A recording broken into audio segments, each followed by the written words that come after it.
我从小在道观娇生惯养习的一身本领，可亲生父母却把我当根草。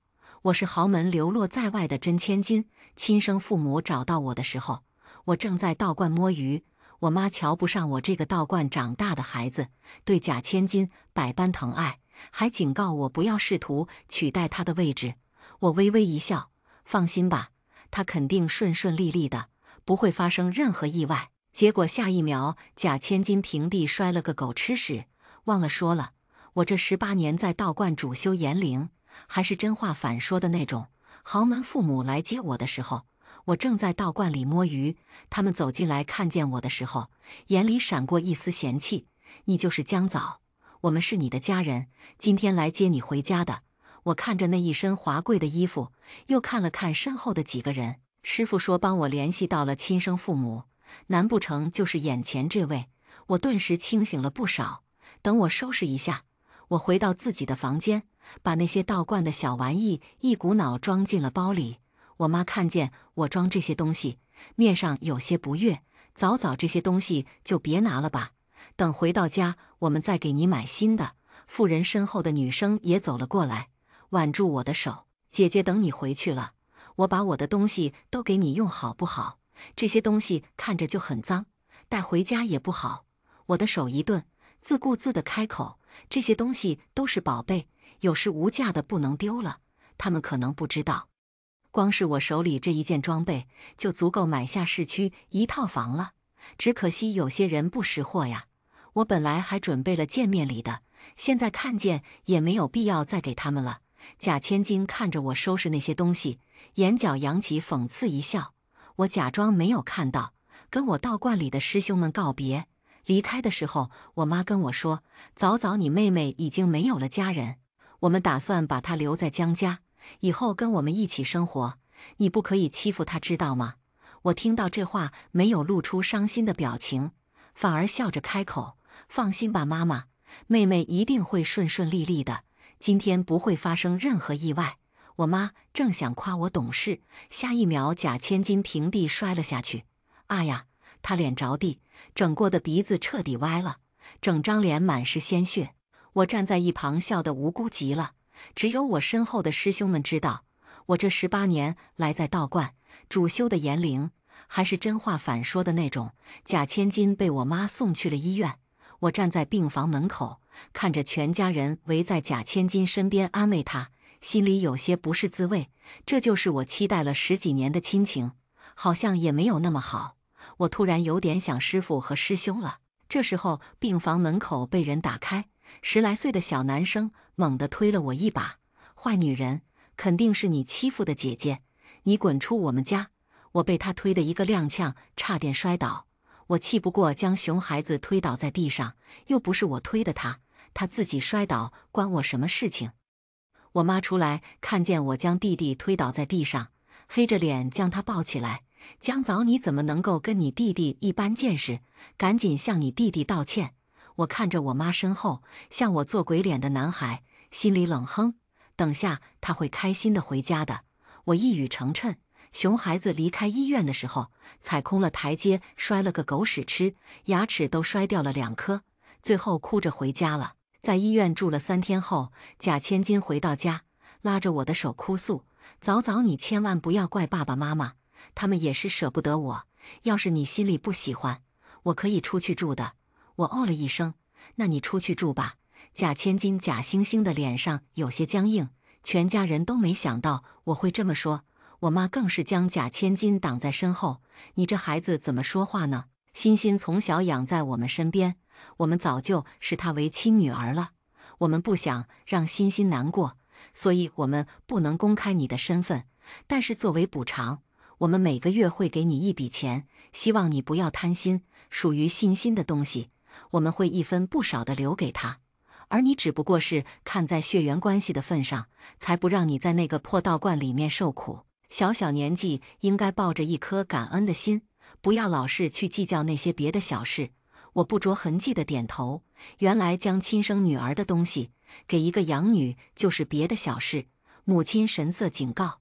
我笑着说道：“放心好了，我肯定不会把我的身份公开的。”爸爸妈妈想隐藏的秘密也不会被公开的。见我这么好说话，母亲神色这才缓和了许多。你知道就好。只是还没等他高兴得太早，第二天就有媒体拍到了父亲跟别的女人住酒店的照片。母亲大发雷霆，带着人就去酒店抓奸。我为了观看这一场好戏，还特意跟着去了。打开门就看见父亲跟一个女人纠缠在床上，两个人也没想到办事的时候会有人开门。那个女的吓得尖叫出声，顾不上许多，赶紧用被子挡住私密部位。你们是谁？我父亲光着膀子，看着发怒的母亲，连忙下了床。你听我说。母亲抡着包就甩了过去。你跟我说什么？说你们是不小心的？你是被人蛊惑了还是怎么的？我就是说你这段时间怎么老是不回家？原来在外面早就有人了呀。那你直说呀，我们离婚就是了。父亲被落了面子，将母亲的手抓住。我们回去再说。我捂着眼睛非礼勿视。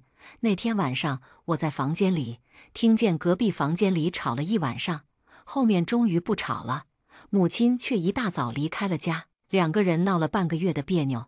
我正好落得个清静，正好这段时间师兄来了但是他晚上约我出去吃饭。出门的时候我还特意换了一身小白裙，打车去了餐厅。没想到冤家路窄，在餐厅门口遇见了我那个便宜亲哥还有贾千金。他俩看见我的时候，条件反射地松开了牵着的手。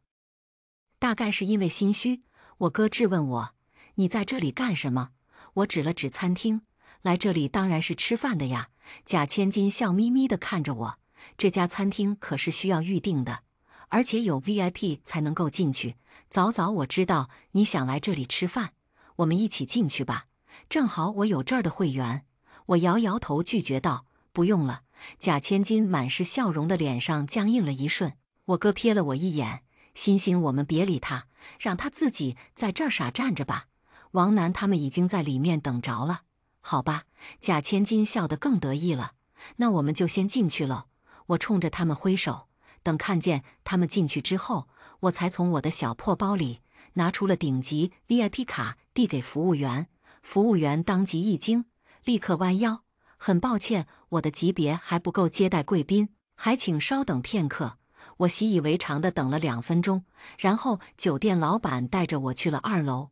路过贾千金那一桌的时候，很明显看见贾千金的脸色彻底变青了，她紧握着筷子的手指节都泛白，看着跟在我身后的餐厅老板，刚刚在门口的那些话，就像是一个无形的巴掌，打在了他们几个的脸上。我哥更是黑了脸。我佯装没看懂他们脸上的表情，笑嘻嘻地跟他们解释道：“不好意思啊，刚刚实在对不起，但我吃不习惯大厅，我还是比较喜欢安静的房间。你们慢慢吃。”我丢下一句话，成功的让几个人破防。贾千金更是气得扳断了筷子：“师兄好久不见。”我扒开门露出一个脑袋：“这位是？”我看着房间另外一个男人，那张帅脸让我一愣。我下意识地擦了擦口水，笑得人畜无害。师兄一巴掌拍在我脑门：“你正常点，这是我兄弟，他想找你算命。”算命啊！我坐下来，随手丢了一颗葡萄到嘴里。我现在已经不接活了。男人看向我，不紧不慢地开口：“怎样才肯接？”我比划了一个手指头：“5。”我刚想说500万，男人就紧跟着开口：“5个亿可以，5个亿我也可以。虽然师傅说过钱财乃身外之物，但是钱也是快乐的源泉，谁会在乎钱多不多呢？改天你在这个地址来接我吧。”我笑眯眯地给了他我家的地址。吃完饭被我哥送回了江家。晚上刚刚收获了一笔巨款，心里别提有多开心了。我哼着歌上楼，突然看见我房间门口丢了一堆东西，不看还好，一看全是我那些宝贝，我气炸了。谁叫你们动我东西了？贾千金从我房间里出来，看着地上那些小玩意儿，她嫌弃的一脚踢开：“你这些东西都放多久了？我好心帮你扔掉，你为什么还要怪我呀？”我宝贝似的蹲下身去捡起来，小心翼翼地擦拭了灰尘。一转头，贾千金笑得好不开心：“谁叫你喜欢这些破烂玩意儿？”不知道的还以为家里是垃圾站呢。我知道他这是蓄意报复，我在餐厅落了他的面子，但我也不是吃素的。我走到他面前，一巴掌呼了过去。我没找你的事儿，你倒是自己来犯贱了是吧？以为全家人都向着你，所以你就肆无忌惮地开始找我的不痛快。好啊，那就看谁不放过谁。我跑去了他屋子里，把他那些东西全部推倒在地上。江早，你疯了！贾千金脸色难看，听到声音赶过来的我哥，一把抓住了我的手，力气大地给我拽了出来。江早，不要以为母亲不在家就有人惯着你，有我在，你别想欺负欣欣。我这人最是古怪，只要别人不动我在乎的东西，我一切都好说话。但是，一旦动了我在乎的东西，我这人就小暴脾气，拦都拦不住。我不耐烦地甩开他的手。你眼瞎吗？是他先叫人把我东西扔出来的，你在这儿怪我干什么？简直有病！江欣假惺惺地哭诉。早我不知道这些东西你还要，我以为都是些不要的垃圾，我才叫人帮忙收拾了的。要怪就怪我自作主张，你别跟哥哥吵架了。我更生气了，你还搁这儿演呢？我哥吃你这套我可不吃，够了！我哥气得捏紧了自己的拳头。欣欣只不过是为你考虑，你竟然为了那些破烂这样欺负欣欣。江早，我以前怎么没有发现你脸皮这么厚呢？我不以为意，又不是谁都像你们一样不要脸。你放心，你俩的事情我什么都不知道，别人也永远都不会知道的。请把你们锁死，自求多福吧。我捡起我的小破烂，砰的一声关上门，将两个人彻底的隔绝在外面。几天后，母亲偷摸地从娘家回家，打算找贾千金。一开门就发现她跟我哥睡在一起，两个人什么衣服也没穿，身上暧昧的痕迹明显。我妈当场气晕过去，我好心的给她打了，将她送去了医院。江爸爸回来后也不敢相信两个人在一起的事实，决定让贾千金出国。贾千金执意不肯，非得留在母亲的身边，哭的那叫一个伤心欲绝。最后母亲心软，把她留了下来。她带着怨恨的目光看着我，江早，这是不是你搞的鬼？你早就知道我跟哥哥的事情了，对不对？是你叫母亲回来的。我连忙摇头，你可别冤枉我，这是母亲自己回来的，不信你去问她呀。贾千金咬咬牙，这件事情我越想越奇怪，为什么你前几天那样说了之后，母亲就回来了？江早，你就是个灾星。我摆摆手，无辜地说道，这件事情可不怪我呀，要不是你自己做贼心虚，刚好被发现，难不成我还能够逼着你俩睡一个床上啊？你要知道，谎言总会有被拆穿的那天，你不用破防我都懂。贾千金说不过我，放下一句狠话就离开了。江早，你给我等着！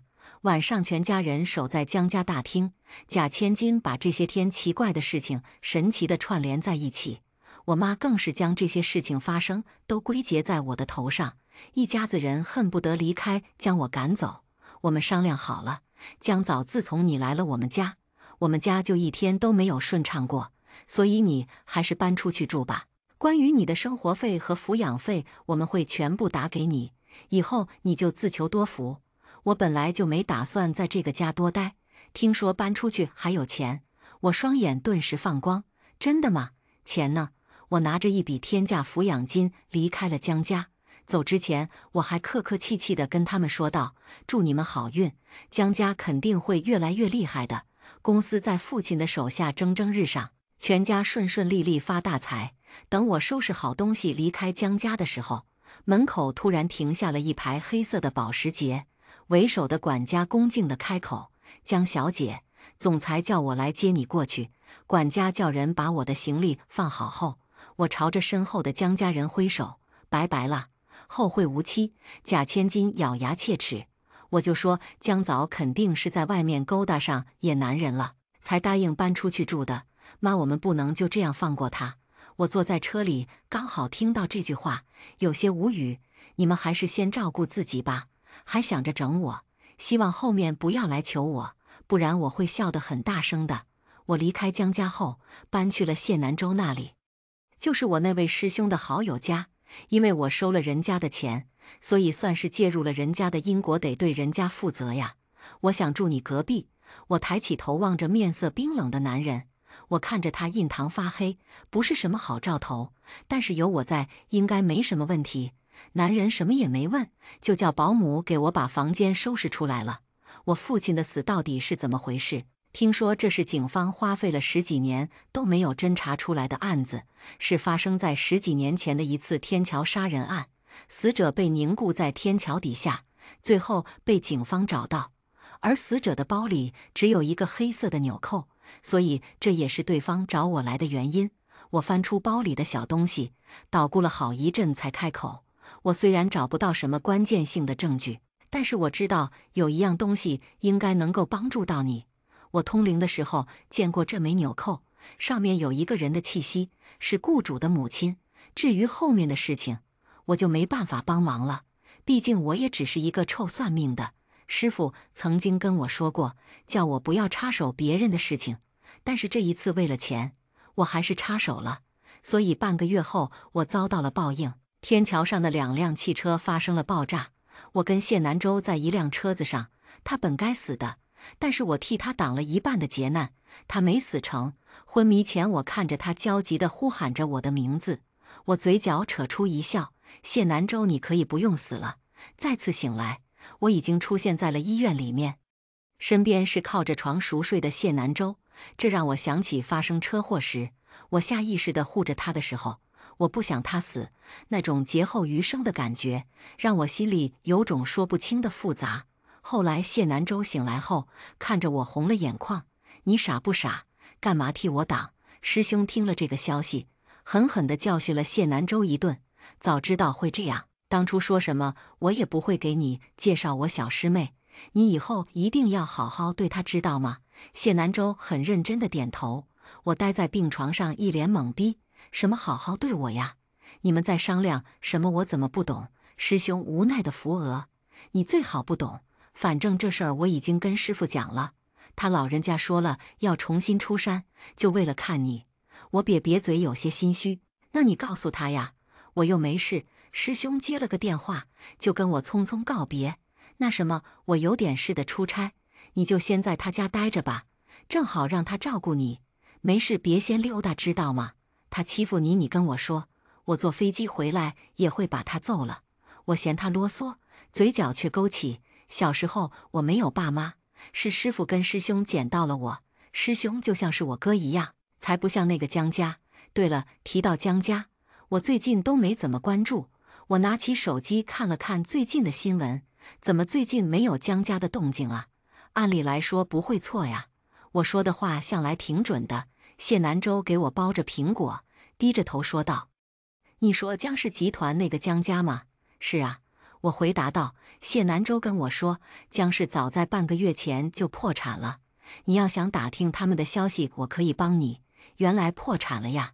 我笑眯眯地拿了苹果。出院那天，谢南洲带我回了家，我腿脚终于好得差不多了，想出去散散步，顺便买点东西。没想到在谢南洲的家门口遇见了江家的人，还没靠近，我就听见他们在说：你说这大师真的有用吗？我怎么感觉有点不可靠啊？你知道什么？就前段时间那个天桥案件，都是大师的功劳，警方才找到了关键性的证据。据说这位大师在圈内大名无人不知，好多大佬都找他算过呢。等会儿见到人的时候，记得机灵着点，知道吗？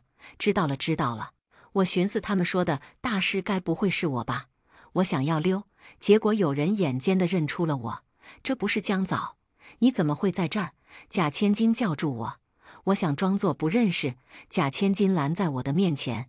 我还以为你离开江家找了个什么金主呢，没想到是给人当保姆吗？他看了看我手上一篮子菜，我妈嫌弃道，看着我说道：江早，等下你能不能离我们远点？可别说我们是一家人，不然给大师心里留下了不好的印象就不好了。我心里抱着东西毫无波澜，甚至想笑。放心，我出去说肯定不认识你们。这时候谢家保姆看见我，热情地朝我招手：江小姐回来了。这些东西我来拿吧。保姆看着我身后的几个人，笑着问道：你们是江小姐的客人吗？江家的几个张了张嘴。我笑着道：我不认识他们，我们进去吧。我妈气得咬牙切齿：不认识就不认识，我们又不是来找你的。我妈转过头，笑眯眯地向保姆开口：你好，我们想拜访一下小严大师，请问他在吗？保姆一脸奇怪地看着他们：你们连小严大师都不认识，还来找他干嘛？我妈说道：自然是来找他算卦呀，这严大师的名声在外，我们想请求他帮我们算一算财运。保姆看了看我，又看了看几个人，笑得一脸嘲讽：不好意思啊，严大师刚刚说他不想见你们，你们走吧。贾千金不服气了：什么就不想见我们了？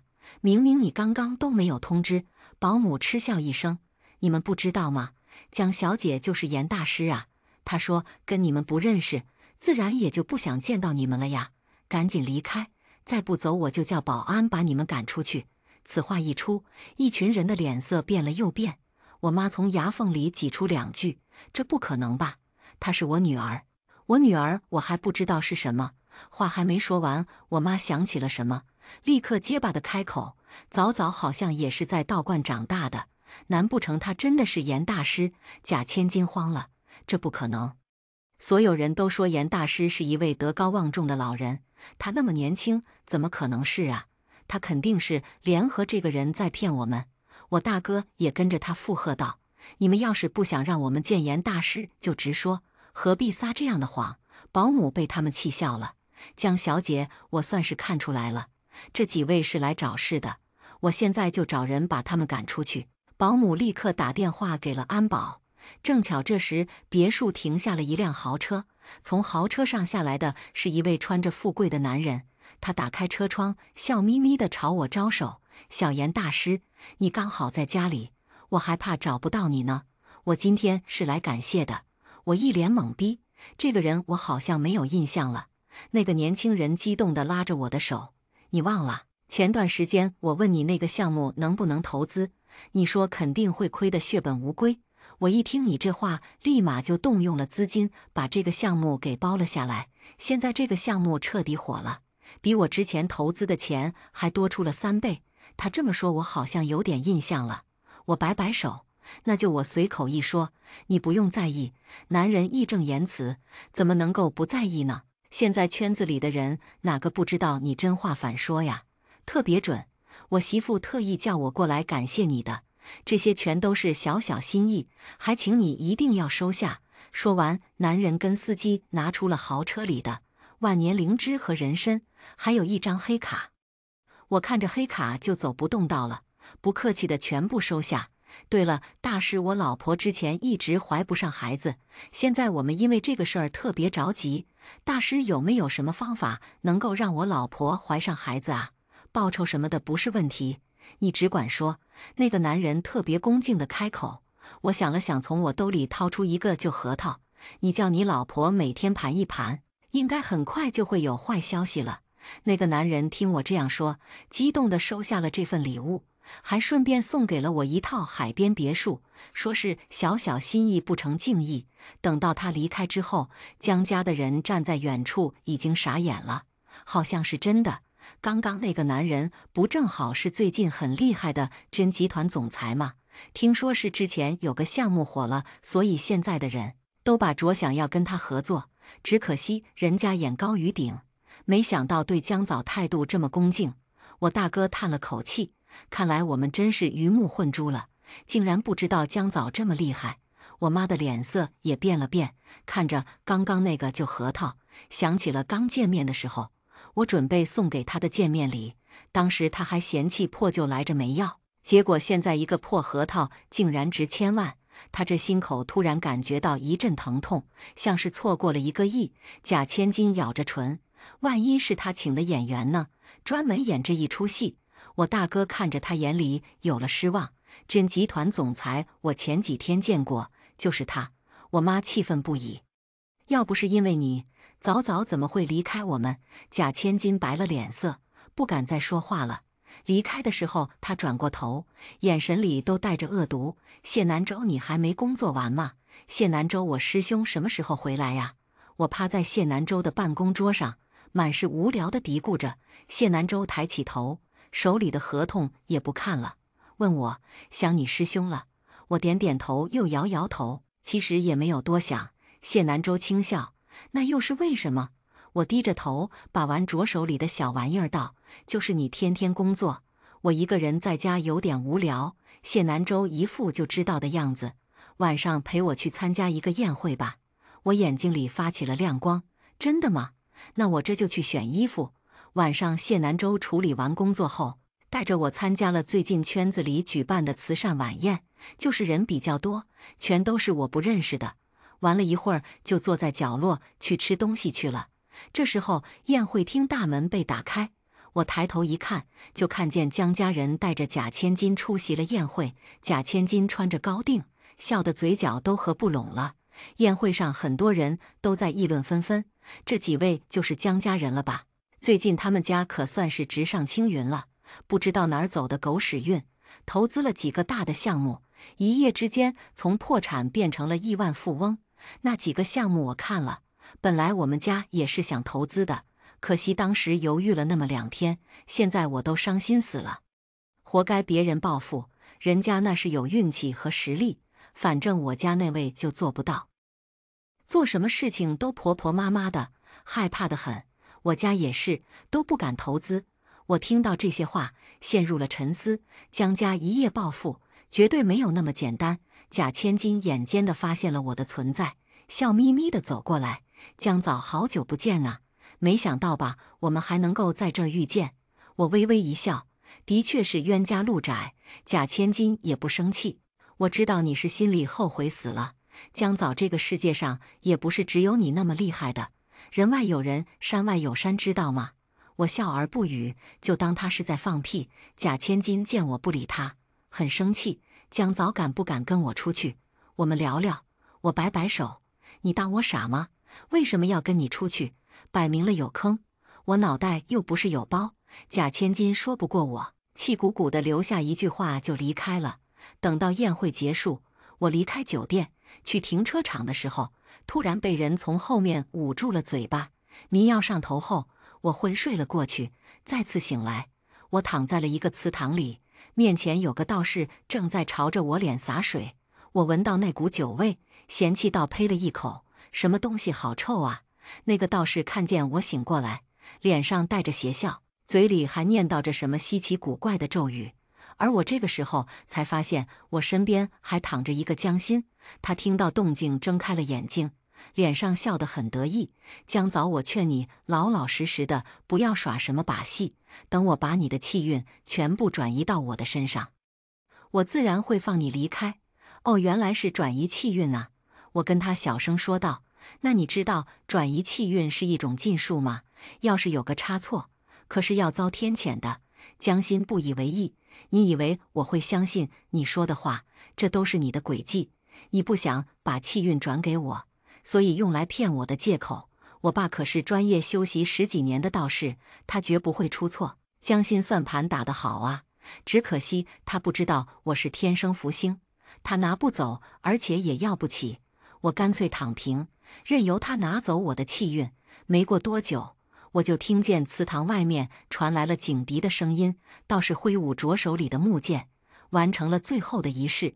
然后他跟江心手忙脚乱地给我解开了身上的绳子，装作什么事情也没有发生，将我送了出去。谢南舟看见我的时候，担忧地将我拉进了怀里。没事吧？我冲着他笑了笑。没事，你放心吧。有事的应该是别人才对。贾千金还以为真的把我的气运给吸收了。他现在自我感觉很棒，说话态度也傲慢至极，完全暴露了本色。等我回家的时候，谢南舟担忧地问我怎么回事。我自信一笑，没啥多大的事情，就是某些人想要用阴狠的手段夺走我的气运。但是你放心，师傅说了，我命很好，没人能够打我的主意。要是真的有，那个人可就要倒大霉喽。起初谢南舟还以为我在开玩笑，没想到几天后，他看见了新闻，某江氏集团千金因闯红绿灯出了车祸，在被送往医院的路上，被28层楼掉下的鸟屎砸死。死之前满脸都是鸟粪，与此同时，贾千金的亲生父亲，也就是那个臭道士，也因为作恶多端，遭到了天谴。在雨后的某天，因为平地摔在了水坑里，活活淹死了。对于他们的下场，我一点也不惊讶，这就是动人气运的下场。江家在知道这个消息后，彻底乱了，没了气运的支撑，江家一夜暴富，也一夜垮台。江爸因为投资欠下了巨额的债务，被人打断了腿，江妈也气得住进了医院。这些都还是我在遇见我大哥之后，他告诉我的。我哥满脸憔悴地蹲在我别墅外面，只求我能够救救江家。他跟我道歉，之前的事情我们全家都对不起你，你想要怎么惩罚我都没关系，只要你能够救江家一回。这次要是能够挺过去，我会带着爸妈永远也不会出现在你的面前。江早，我知道你有这个本事，你能不能看在母亲的生育之恩的份上，最后帮我一次，真的是最后一次，算我求你了行吗？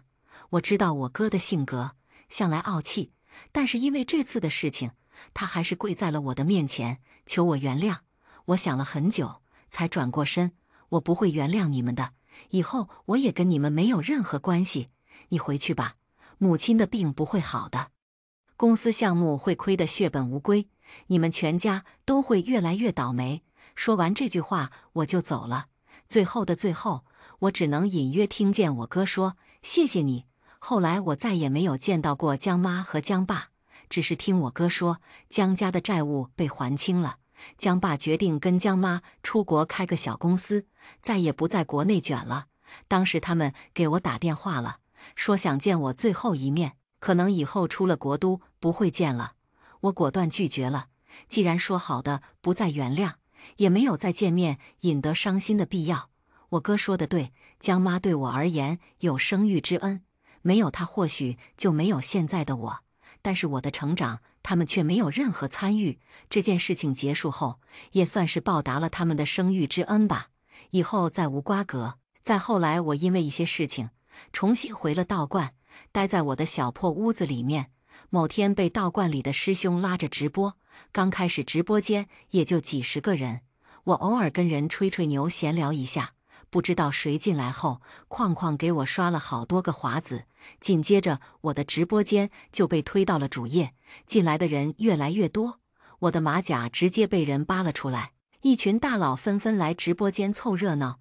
严大师，我想问问我接下来手里的项目会发展如何？我想也不想开口。你完了，你会亏得裤衩子都不剩的。那个人屁颠屁颠的跑了，几天后回来跟我说道：“大师，谢谢你，那个项目爆了，现在赚了几倍不止。”我还想撤资的呢，还好听了大师的话没有。一群观众一脸懵逼。我师兄们看不得我被骂，赶紧出来解释，小师妹是修言灵的，一般她嘴里的话都是反的。观众恍然大悟，紧接着无数的大佬纷纷上麦，请问最近有个电影资源，要不要去参加呀？我，别去，你会被骂死的。好的，这就去。2个月后，我收到了导演和演员的连麦感谢，让我彻底的火爆了网络，各路大佬纷纷排队等着连麦。大师，我投资的电视剧会爆吗？我肯定会爆的。好的，我这就去解约。某天直播间来了一个无名小号，上麦第一句就是问我：“主播，你说我能够找到对象吗？”我摆摆手，你不仅找不到对象，你还会孤独终老。几个月后，我被某人摁在墙上，亲得腿脚发软，被迫靠在他的身上。谢南州好听的声音传入我的耳朵里，他温声道：“孤独终老。”我欲哭无泪，我错了，我以后再也不说你了，行不行？谢南州将我搂在怀里，起身去了卧室。现在知道错了，晚了，宝贝。第一个故事就分享到这里了，不要走开，接下来的故事更精彩。2岁那年，父母将我送到了山上的太清观后，便头也不回地走了。再次见面，他们一步一叩首地跪完了999层阶梯，求师傅出山救救我那丢了一魂一魄的亲弟弟。本想让他们知难而退，师傅却告诉我，16年前，他们也为我跪过这999层阶梯。从小到大，师傅告诉过我无数次，我是他捡来的，只是每次捡我的地方都不是同一个，小河边、大树下、垃圾桶里、渔船上，处处都有我的身影，这我也就忍了。可他这会儿告诉我，为救儿子，刚跪完999层台阶的那对中年夫妇是我的亲生父母，这就有点难评了。师傅，开玩笑也要有点限度。我发现你真的越来越没有分寸感了。我一边啃着手里的大鸡腿，一边抱怨有点干巴了。师傅缩着手指头，赞同地点了点头。确实，5块钱一个的，就是没有8块钱一个的好吃。随后又皱起了眉头，猛地一拍大腿：“不是，我在跟你说你亲生父母的事，你跟我扯什么鸡腿？哟哟哟，这糟老头还来劲了！师傅，我18岁了，不是8岁，老这样还真挺没意思的。”师傅的声音小了很多，这次是真的。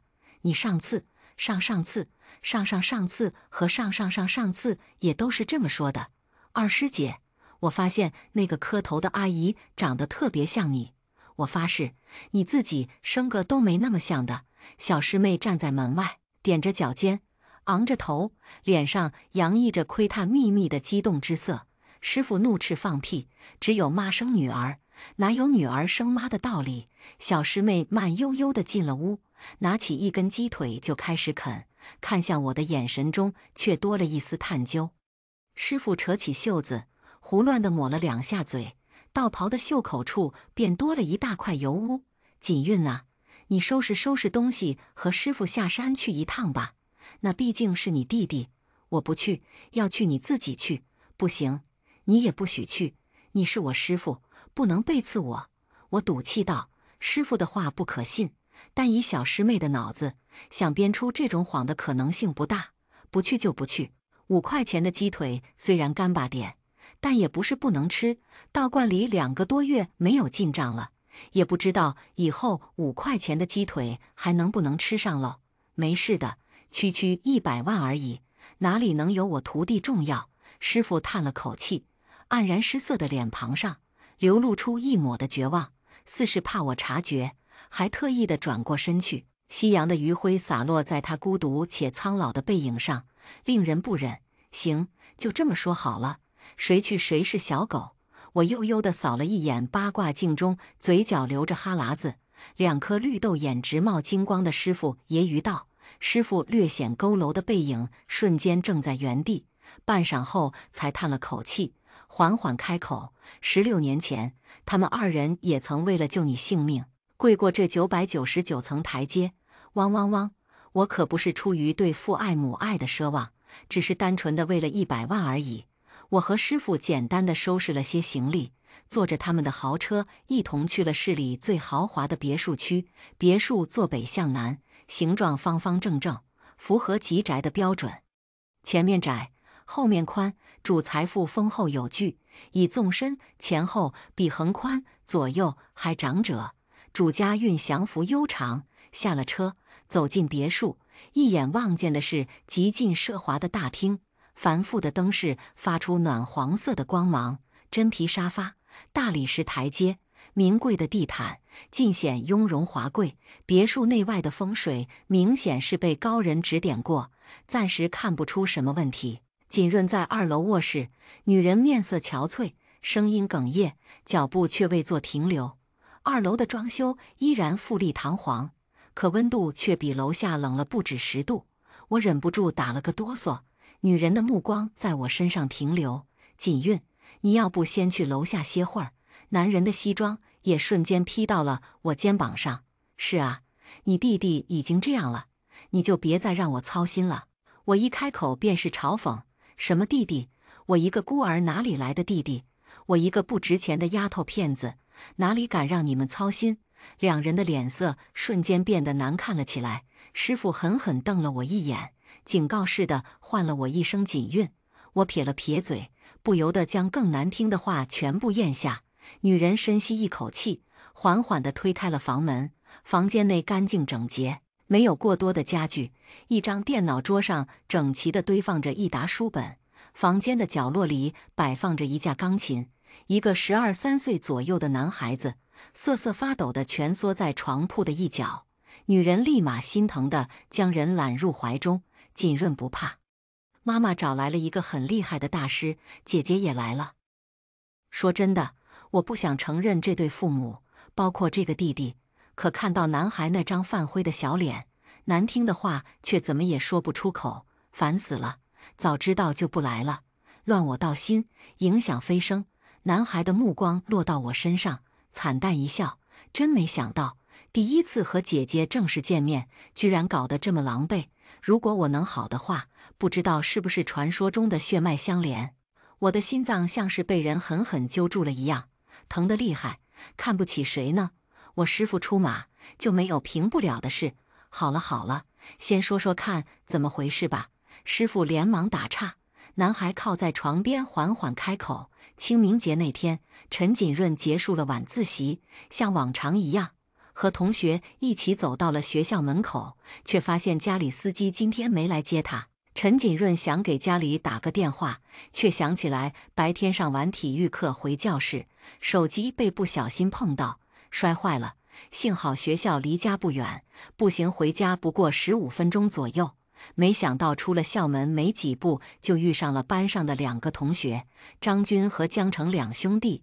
江城和陈锦润住在同一个小区，可以说是从小玩到大。张军则是江城的表哥，老家在农村，为了上学，借住在江城家。陈锦润本想蹭江城家的车顺路回家，却发现江城家的司机今天也没来。江城今天出门急，恰好就忘了带手机。至于张军，压根没有手机，三人无奈，只好结伴而行。恰好司机都没来接，又恰好江城没带手机，陈锦润的手机又恰好摔坏了。真的有这要巧吗？我摆出一副看破一切的架势问：摔你手机的是江城吧？陈锦润一愣：是我自己上完体育课，没注意手机放在桌角，不小心撞掉的。三人走了5分钟左右，发现路上除了他们3个，连一个行人都没有。虽说当时已经9点多了，但是繁华，学校和别墅区离市中心并不远。直到三人在马路边看到有人烧纸钱，三人才想起来，当天是清明节。陈锦润小时候有过撞邪的经历，心中立马不安了起来，就催促另外2个同学赶紧回家，还不忘提醒2人，走夜路的时候千万不要喊人姓名。3人不敢耽搁，冲着别墅区的方向一路小跑了起来。跑了大约10几分钟，还在学校附近，陈锦润这才想起来事情有些不对劲。按当地习俗，清明节烧纸钱是必须要赶在午饭前在家烧的，只有烧野鬼才会在天黑后在马路边烧。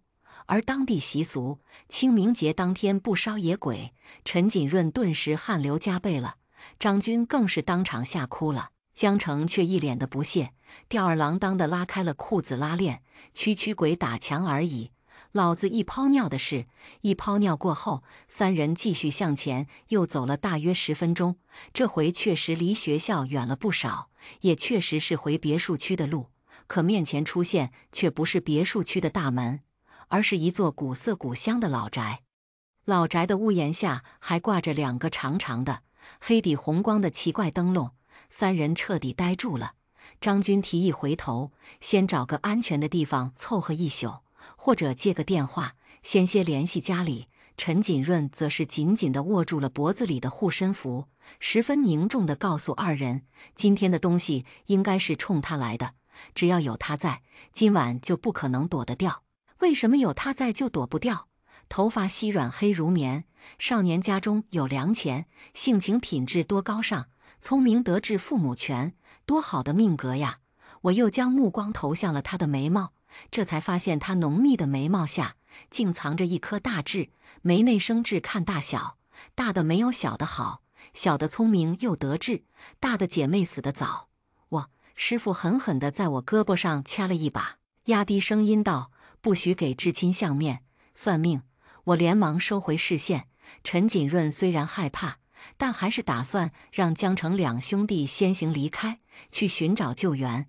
张军下意识地拉住了江城，暗示他先一起离开，江澄却一把甩开了张军的手，要走你自己走，他是我一条裤子穿到大的兄弟，比八竿子打不着的远房亲戚可重要多了。就是刀山火海，做兄弟的今天也陪你闯定了。江澄说完，拉着陈锦润就推开了老宅的大门。幽暗的走廊尽头传来阵阵低语，声音模糊不清。还未等二人看清眼前的景象，门便被猛地关上。二人大惊，明明没有风，门怎会突然就自己关上了？更何况张军还没有进来。可屋内的东西并不打算给他们思考的时间，空气中突然响起咿咿呀呀的戏腔，声音由远而近，老宅里的温度也跟着下降了好几度，眼前也被浓雾笼罩了起来。陈锦润急得直拍大门，想要呼喊门外的张军，可拍了半天，门外也没有半点动静。等他再次回头，却发现江澄也不见了。陈锦润握紧了脖子里的护身符，跌跌撞撞走进迷雾，打算寻找江澄。不知走了多久，他看到了两个面色惨白、双颊通红的纸人，提着灯笼想要给他指路。他像是被抽走了魂魄一般，脑子里一片空白，拔腿就要跟着他们走。锦润，陈锦润，他听到了妈妈焦急呼唤他的声音，瞬间回神，迷雾散去，他看见了妈妈，看到了嚎啕大哭的张军，还有一脸不可思议的江澄。他这时才发现自己居然就站在别墅区的大门口。房间内响起一阵突兀的手机铃声，男人压低声音接听了电话。什么？有人提前回教室？手机是江澄提前摔坏，又故意露出一半放在我儿子的桌子上的。男人挂了电话，嘴里嚷嚷着要去找江澄算账。爸爸，不会是江澄的，是谁都不会是他的。我们是很好的朋友。师傅皱眉，温和地打断了他的话，先把那天发生的事情说完。陈锦润喝了口水，继续陷入了回忆。他天生就容易招惹这些不干净的东西，所以也没有将这事放在心上。放下书包，打算洗个澡直接睡觉，没想到澡洗到一半，浴室里突然响起了咿咿呀呀的唱戏声。陈锦润猛地睁大双眼，却发现花洒里流出的竟是鲜红的血液，吓得当场尖叫出声。他想逃出去，却发现浴室的门无论如何都打不开。陈父送完张军和江澄，刚到家就听到了儿子的尖叫声，二话不说，直接冲进了浴室。陈锦润像看到救星一样，死死地抓住了陈父的衣服，说有浴室里有女鬼在唱戏，花洒里流出来的全是血。陈父定睛一看，地上并无半点血渍，又打开了花洒，确认里面流出的是水。陈锦润一脸的不可置信，直呼不可能。陈父无奈，当即叫来了家里所有的保姆，却无一人听到唱戏声。陈父便觉得是陈锦润的学习压力太大导致的幻觉，就帮他请了几天假，让他好好在家休息几天。夜里，陈母翻来覆去，难以入眠，想想不放心，就打算去看看儿子。没想到推开房门，就看到儿子在睡梦中紧紧扼住了自己的咽喉。陈母吓得惊慌失措，撕心裂地呼喊陈父和保姆。几个人用上了吃奶的劲儿，才勉强控制住了陈锦润。可陈锦润却面色通红，怎么叫都叫不醒。锦润脖子上的护身符好像有点不对劲啊，咋黄金还会发黑呢？说话的是在陈家工作了10几年的保姆。陈父连忙扯下了陈锦润脖子里的护身符，扯下的瞬间，陈锦润猛地深吸了一口气，双眼瞪得老大。爸妈，那个女鬼缠上我了，还有那2个纸人，终归是个孩子。陈锦润终究还是没忍住，哭出了声。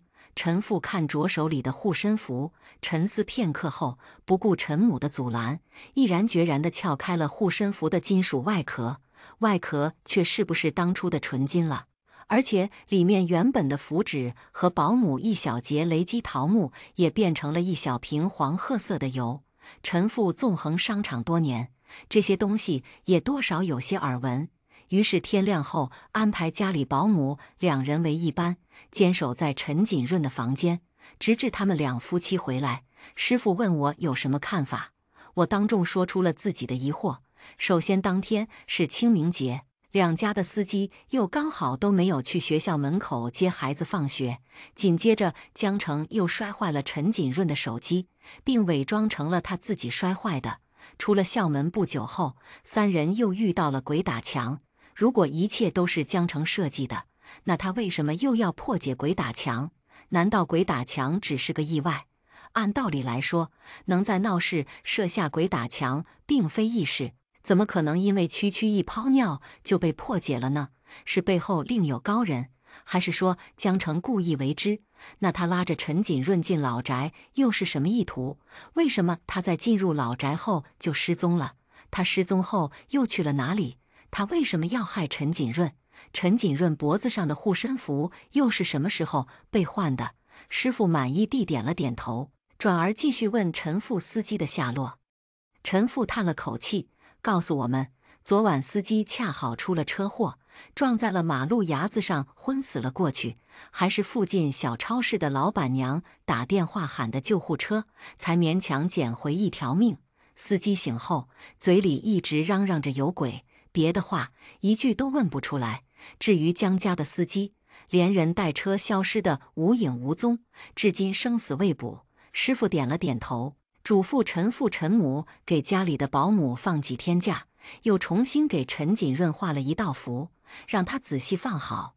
师傅又将尸油重新放到了金属外壳内，又将金属外壳重新安装好，挂在了我的脖子上。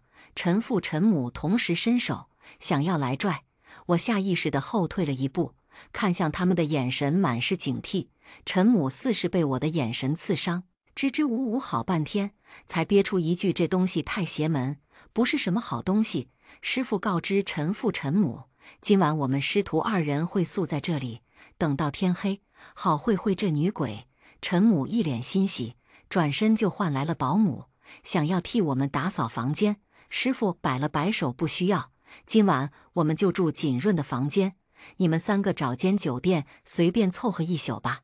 陈母的眼神落在我脖子里的护身符上，眼里的失望和担忧仿佛快要溢出来了。锦润不和我们一起去吗？一想到他们抛弃了我，现在为了儿子又装出一副对我关心至极的模样，我就没什么好脸色了。我不在这儿替你儿子当靶子，你儿子估计都看不到明早的太阳。陈母涨红着一张脸，嘴唇嗫嚅，最终还是没有开口。保姆们陆续离开后，陈家人也收拾东西离开了。临走之前，师傅背着我给他们塞了不少好东西时，我和师傅去了陈锦润的学校，市一中的附属初中，打算重现当日的场景。我们刚出校门不久，我们就看到了马路边的地面上有块纸钱燃烧过的痕迹，不远处的马路牙子上也有被车辆撞击过的痕迹。可惜第一现场已经被环卫工人清扫干净了，地面没有一丝残骸。但第六感告诉我，这应该就是司机出车祸的地方。可这个路段并没有什么盲区，平时的车辆可能会很多，但清明节当天应该没有那么大的车流量。况且这段路离学校还有一段距离，马路也很宽阔。照理来说，一个有经验的司机不应该会犯这样低级的错误。陈父称，司机醒来后一直嚷嚷着有鬼，想必是看到了什么。那他看到的东西会不会和那晚烧纸的人有关？我和师傅继续向前走了几分钟，路过一个小巷子的时候，两人突然停下了脚步，对视一眼。10分钟后，我的桃木剑旁跪了一个满身伤痕的女鬼。女鬼的道行不深，打了一顿就什么都交代了，说是被人威胁。我问他威胁他的人在不在那天的3人之中，女鬼点头如捣蒜。我听到他们喊他江城，果然是他。师傅的脸色缓和了许多，语气都轻松了不少。我还以为这孙子有多厉害，能在市区的大路上摆这么一个阵法，搞了半天是找了个不成气候的女鬼，遮了他们的眼，怪不得一泡尿就只解决了。我觉得这女鬼多少是有点上道的，提议让她先跟着我们，等这件事完了，就送她重入轮回。女鬼感谢的话说了一箩筐，我怕他被法器所伤，随手包里掏出了准备送给小师妹的艾莎公主，让她暂时附身在上面。麻烦爱惜点，刚刚才买的，50块钱呢。我和师傅一路走到了别墅门口，准备直接回别墅，等待女鬼上门，好瓮中捉鳖。至于那个老宅，我们在别墅区的门口并未发现半点痕迹。师傅掏出一包烟，想着跟门口保安套近乎，没想到保安一看是玉溪，头都没抬，闲杂人等不得入内。这里住的都是我们是最有钱的人，不是什么阿猫阿狗都能打听的。我气不过，直接掏出了别墅大门的门禁卡。保安这才抬起来了他那颗庞大的猪头，眼神不屑地将我们上下打量了一番。看你们这穷酸吗？乡下来的吧？谁知道这门禁卡哪来的？偷的吧？睁大你的狗眼看看清楚，她是陈总的女儿。一旁的车上下来了2个少年，开口的男孩一身名牌，我的感觉告诉我，他应该就是江城。如果我没猜错的话，你应该就是锦润的姐姐吧？你和阿姨长得一模一样。我点了点头，面上却无半点波澜。倒是保安在听到陈总后，瞬间变了脸色。原来是陈大小姐呀！是我有眼不识泰山，狗眼看人低了。陈大小姐，您大人有大量，就别和我这种人计较了。保安点着头，哈着腰，一双大手不停地在各个口袋摸索，最终在上衣的口袋里摸出了一包中华，直接抽出一根，递到了师傅的嘴边。师傅冷哼一声，然后不争气地张嘴叼住。保安立马给他点上了火。江城，我们可以聊聊吗？两人愣了几秒，一旁衣着朴素的少年率先反应过来，拉着江城就往车上拽。江城一把挣开了少年的手。好啊，就直接去你家吧。锦润今天没去学校，我有些担心，刚好去看看他。我点头答应，对陈锦润不在家的事只字未提。江城，姨妈，你是张军吧？劳烦你告诉你姨妈，江城去陈锦润家玩一会儿，晚点回去。我直接打断了他的话，那我必须和他一起去。不好意思，我暂时不想邀请你。不知道为什么，我对眼前这个瘦弱少年没有半点好感。少年梗着脖子，似乎是想说些什么，可目光扫过我脖子上的护身符后，立马扯出了一抹笑。那我就先回家知会一声姨妈。江城，你要好好陪陪锦润。江城连一个眼神都没给他，而是拉着我就往别墅的方向走。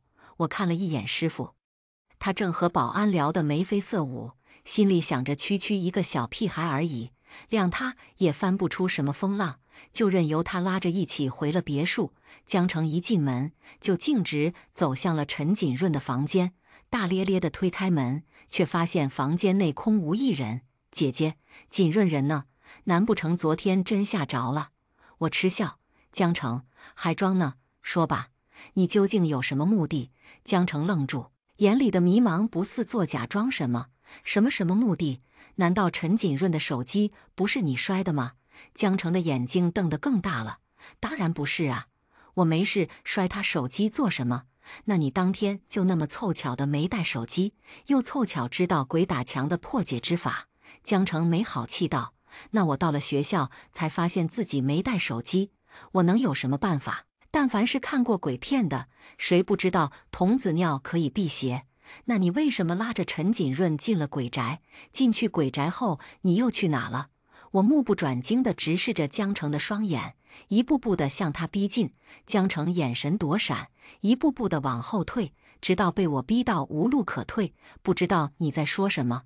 我当陈锦润是兄弟，好心来看他，他连我的面都不见也就算了，还让你像审犯人一样的审问我，这样的兄弟不要也罢。就连那个女鬼都说威胁他的人是你。江城彻底恼了，推开我就往楼梯口走。我看着他离去的背影，并未阻拦，啥都没问出来。14，我懒洋洋地坐在了陈锦润柔软的大床上，漫不经心地摩挲着脖子里的装着尸油的护身符，心里盼着女鬼早些来。话说江城这小子还真是抠门，浑身上下都是名牌，却小气巴拉的，非要将人家陈锦润的纯金外壳替换成不值钱的金属。这下好了，还变色了，真是越有钱越抠。这要是张军我还能理解，毕竟家里条件不好，又寄人篱下。等下，张军刚刚看向护身符的眼神，他本来是想和江城一起来的。我意识到了陈锦润可能会有危险，拿起随身包包就往别墅区大门冲。走到门口，却发现师傅早已不在原地了。我掏出手机给师傅打了个电话，直到挂断也没人接听。我立马点开了华为手机的位置信息，进入了查找手机功能，定位到了师傅的位置，位置很近，就在同一小区的另一间别墅里。我在抛弃我的父母和抚养我长大的师傅之间，毫不犹豫地选择了师傅。可当我一路风驰电掣赶到现场的时候，却发现陈父、陈母和陈锦润都在，而现在师傅对立面的却是张军和一个中年男人。乖徒儿，你总算是反应过来了。师傅赞许地冲我点了点头。幸好张军又穷又贪心，但凡他大气点，将这护身符的壳子换成纯金的，我都没这么快反应过来。张军瞬间就破防了，直接从袖子里抽出了一面招魂幡，阴恻恻的一边念咒，一边开始挥舞起了招魂幡。我也不甘示弱，反手就从随身携带的包包中掏出了一包恰恰瓜子，坐地上开始嗑。张军本就苍白的面容被气得发青，念咒和挥舞招魂幡的速度也越来快。师傅干脆一屁股坐到了我的旁边，和我一起嗑起了瓜子。你咋找过来的？寻人诀还是寻人符？感觉以你的智商，最多想到这两样了。华为手机定位，主要我觉得吧，其实还是要相信科学的。师傅终究还是心疼我的，害怕别人把我当成傻子，连忙转移了话题。话说他和他妈长得还怪像嘞，都是一副短命相，还一样弱得要死，也就只能欺负小孩了。我捂嘴轻笑。师傅眉飞色舞地开启了阴阳怪气模式，还我听到他们喊他江城，他儿子没告诉他吗？那天晚上他们三个就没喊过对方名字，可能是母子俩不太熟吧。我耸了耸肩，张军折腾了半天都没看见自己老妈，听到我们早已识破了他们的诡计，立马变了脸色。你们把我妈怎么了？我默默地从包里掏出一个被黄符包裹得严严实实的艾莎公主洋娃娃，当当当，当然是封印起来，逗你玩了。惊不惊喜，意不意外？张军的脸色又由青色转变为了紫色。凭什么？凭什么你们有钱人过得这么舒服？这样好的别墅一买就是2套，而我那么努力地想融入你们，你们对我却压根没瞧不上我。我拼命地学习，只是想过得更好点。为什么老天爷就是不肯放过我？我只是想活着而已。这套别墅是爸爸买给我姐姐的。你想活着没错，那我就活该去死吗？从来没有过来人瞧不起你，不过是那点可怜又可恨的自尊心作祟罢了。陈锦润的小脸因为怒火涨得通红，我却如遭雷击，呆呆地愣在原地，连瓜子壳都忘了吐。什么意思？这套别墅是给我买的，弟弟有的，爸爸妈妈也为我准备了吗？他们心里是有我的，那他们为什么要抛弃我？我在道观待了整整16年，为什么连一次都没来看过我？其实别不别墅的，我压根不在乎，我只是单纯的羡慕别的孩子都有爸爸妈妈。师傅总共收了5个徒弟，5个都是被父母抛弃的女童。我的父母在抛弃我后，又生了一个弟弟。他们明明那么有钱，即使再生2个孩子，也是完全能够养得起的。可他们偏偏就抛弃了我。师傅说，他们也曾为我跪过那999层阶梯。他们当时求的什么？是求师傅收留我吗？他们当时又在想什么？他们究竟有没有爱过我？哪怕是一点点，哪怕只是1秒，这对我来说真的很重要。师傅当着张军的面超度了藏在娃娃里的女鬼，也就是他的母亲。师傅在别墅区的大门口看见张军的那一秒，就猜到了他和女鬼的关系。张军被气到吐血晕倒，中年男人连忙拨打了120，陈父也给江父打了一个电话，讨要说法。因为住在同一个小区，所以江父江母来的比120还要快，江成也跟着来了。江母第一时间扑倒了张军身边，在救护车到达的时候，陪同张军和那个中年男人一起去了医院。我看到了那段摔手机的视频，所谓的江成从头到尾都没有露脸，之所以说是江成，不过是因为摔手机的人穿着江成的衣服而已。师傅也从保安手里拿到了小区门口的监控，江成拉着陈锦润往前跨了一大步后，就一直留在原地打转。陈锦润像一只受惊的小鹿，四处乱窜，而张军则是面无表情地拿出了招魂幡，嘴里不停地念叨着什么。江父也证实了那个中年男人就是张军的父亲，也是他们家失踪许久的司机。张军自幼丧母，江成的母亲对这个娘家的唯一香火一直百般宠爱。这些年，江母没少在背地里资助张军父子。张军在农村读完小学后，江母更是逼迫江父动用关系，将他转入了市一中的附属中学，还高薪聘请了自己的哥哥为家里的司机，只负责接送江成和张军上下学。张军仗着江母的疼爱，确实在江家过了一段舒心日子。可他很快就发现了江父并不待见他。江成的房间在2楼的次卧，而他却在1楼的客房。江成有专门的营养师、造型师，而他吃的是普通饭菜，穿的也是江成不要的衣服。江成的周末是钢琴、篮球，还有画画和高尔夫，而他的周末只能在家发呆。江母曾经提议过，干脆让2个孩子一起上兴趣班，江父想都没想，直接一口回绝了。小成这些都是从小学的，如果现在和他一起学，进度肯定会被他拖垮。再说了，小成学这些是因为他未来需要，张军学这些根本没什么用，还不如好好学习，争取以后考个好一点本科，或者考公考编。其实江父的话也是有几分道理的，可张军却既恨上了他，也记恨上了江成，甚至萌生了替代他的想法。张军的外公是村里有名大师，当年他妈病死后，他外公不愿与女儿生离死别，就用了一点非人的手段，将女儿留在了阳间。张军继承了他外公的衣钵，却没想到他外公自己也是个学了没2年的半吊子。他用了好几种方法，都没能换得了江成的命格。与此同时，他生病住进了医院，检查结果和他妈当年一样，白血病。白血病不是遗传性疾病，所以不会遗传给下一代，但它具有遗传易感性。也就是说，如果父母患有白血病，那下一代患白血病的概率会比普通人高。很不幸，张军成了这个幸运儿。江母第一时间就拉着江成去做了配型。幸运的是，江成配型成功了；不幸的是，江父极力反对，张军就将主意打到了陈锦润的身上。而江成他也不想放过，可他没想到陈父陈母直接找到了我师父。江父自觉对不起陈家，主动让了几个赚钱的项目。张军危在旦夕，江母心疼不已，又将主意打到了江成头上。江父一气之下提了离婚，并将他们3人赶出了家门，又以给张父找了个莫须有的罪名，将人送进了监狱。本以为这件事到此也算告一段落了，我和师父也打算起身返回道观。离去前，师父才告诉我，其实我的父母并没有抛弃我，只是我自己六亲缘浅。如果生活在父母身边的很难活到成年。